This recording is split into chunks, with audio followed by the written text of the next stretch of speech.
Hi hello नमस्कार मंडळी. Suddenly एकदम मी हा व्लॉग सुरू केलेला आहे आणि खूपच गॅपनंतर तुमच्याबरोबर कनेक्ट होते आहे. मी एक पोस्ट केली होती, कम्युनिटी पोस्ट, की मी सुरू करू का, परत खूप गोष्टी बोलायच्या आहेत. पण असं एक प्लॅन जो केला होता तो पूर्णपणे चेंज झाला आणि तो तर व्लॉग जो मला तुमच्यापर्यंत एक बोलण्याचा घेऊन यायचा होता तो राहिला आहे. तो आपण पुढे कंटिन्यू करू.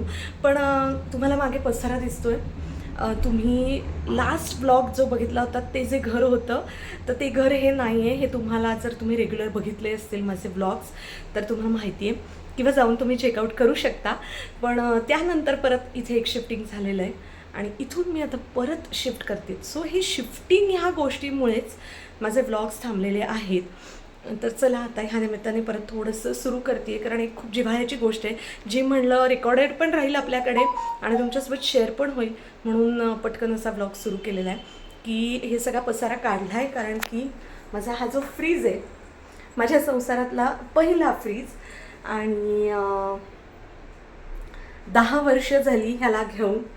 बरोबर 2026ला नाही, 10 पण नाही, 11 वर्ष झालेली आहेत. 11 वर्ष झालेली आहेत ह्याला घेऊन. बरोबर 2015ला साधारणपणे असंच जून जुलै वगैरे असेल कुठेतरी, माझ्याकडे ना, मी सगळ्या माझ्या पावत्या मला ठेवायची सवय आहे. सो ते पण मला सापडेल आणि सापडेल तेव्हा तुमच्यासोबत शेअर करीन. अवतार प्लीज इग्नोर करा. तर साधारण 11 वर्ष झालेली आहेत. सगळीकडे तुम्हाला पसारा पसारा पसारा दिसतोय. देवघरासमोरही आता 4 दिवस झाले देवांची पूजा नाही झाली आहे. हे सगळं देवघराचे इथलंही सामान आता उचललं जाईल ऑब्विसली. 1 मिनिट, मला फोन आलाय.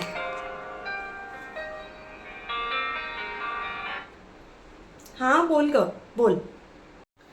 ओके, तर फोन झाला आहे माझा.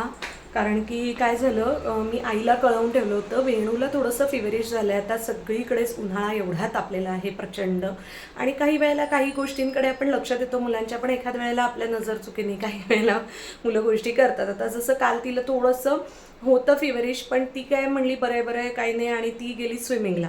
त्यामुळे मग ते थोडंसं वाढलं आहे. तर आईला मी म्हणलं की माझी सगळी धावपळ चालली आहे, तर तू प्लीज तिला डॉक्टरकडे नेऊन आणतेस का, म्हणून तो फोन होता. तर मी तुम्हाला सांगत होते, ह्या 10 वर्षाच्या, 11 वर्षाच्या माझ्या आठवणी, हा माझा फ्रीज, आणि खूप गोष्टी असतात ना आपल्या संसारातल्या गोष्टींबरोबर आपल्या आठवणी असतात. हा सगळा फ्रीज आहे माझा. इतर इतरत्र जो काही पसारा दिसतो आहे, इतरत्र जो काही पसारा दिसतो तो प्लीज इग्नोर करा. मगाशी ते आता घ्यायला येणार आहेत 5 वाजता, सो दॅट मी तो बंद करून ठेवला होता. माझं सगळं सामान इकडे इकडे इकडे सगळीकडे काढून ठेवलेलं आहे.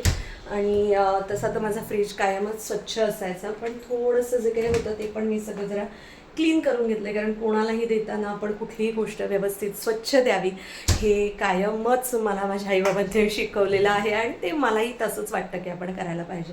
मी आता बंद करून ठेवला आहे. ते लोक येतील, घेऊन जातील.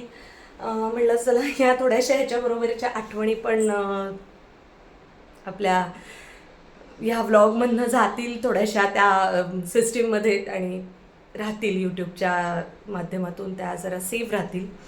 आणि असं सगळं आहे. हे जे इकडे फक्त दिसत आहे हे, आणि हे इथे, तर वेणू छोटी होती तेव्हा आम्ही इथे जरा काही स्टिकर्स लावलेली, कारण मग किचनमध्ये घेऊन मी जेव्हा तिला काम करायचं तेव्हा जरा ती त्यांच्याकडे बघत बसायची, मजा करायची बाळ असताना, त्याच्यामुळे ते आहे.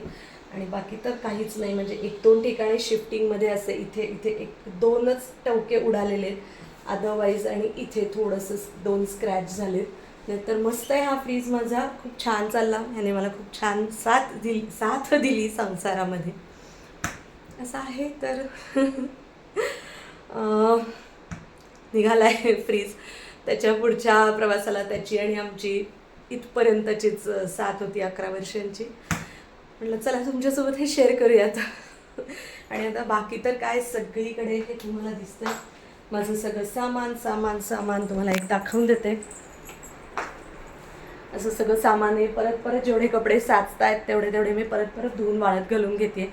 म्हणजे मग जेणेकरून नंतर शिफ्टिंग नंतर ना मग असं होतं की खूप साचतं, आणि मग कपडे, कारण आता उन्हाळ्याचं आपल्याला चेंज पण करायला लागतात सगळीकडे सामान वगैरे.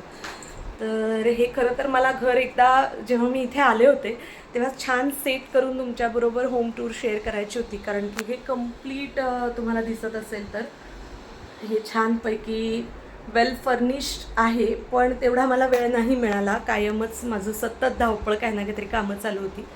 ठीक आहे, असू दे. पुढच्या काय गोष्टी आहेत त्या तुमच्याबरोबर मी अपडेट देतच राहणार आहे आणि शेअर करतच राहणार आहे. तुर्तास आता इथेच थांबते. खूप काम तुम्हाला दिसतंच आहे की नाही माझं सगळं.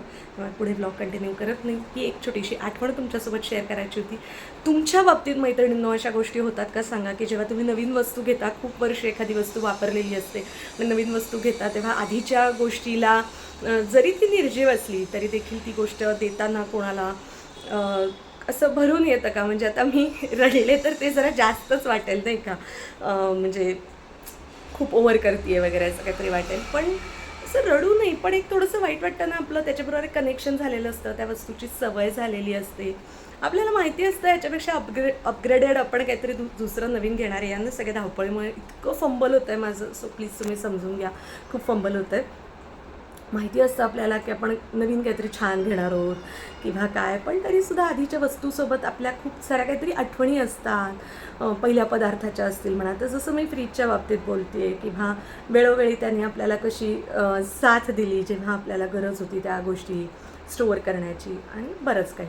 तर तुमच्या बाबतीत असं होतं का की तुम्हाला तो एक मनाचा कोपरा कुठेतरी कसा तरी व्हायला लागतं आणि एक अस्वस्थ वाटायला लागतं?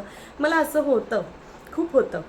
म्हणजे मी माझे जुने कपडे पण कोणाला देत असेल ना, वापरून झालेले, मी स्वच्छ धुवून इस्त्री करून देते, तरी पण मला ते फील होतं. मी जेव्हा त्या ड्रेसमधला माझा परत फोटो बघते तेव्हा मला फील होतं की अरे हा ड्रेस होता माझ्याकडे, याबरोबरच्या माझ्या आठवणी, हा घालून मी काय काय केलं. तर अशा बऱ्याच गोष्टी. तर तुमच्या बाबतीत जे जे काही होतं तर ते मला कमेंट्समध्ये ऐकायला नक्की आवडेल.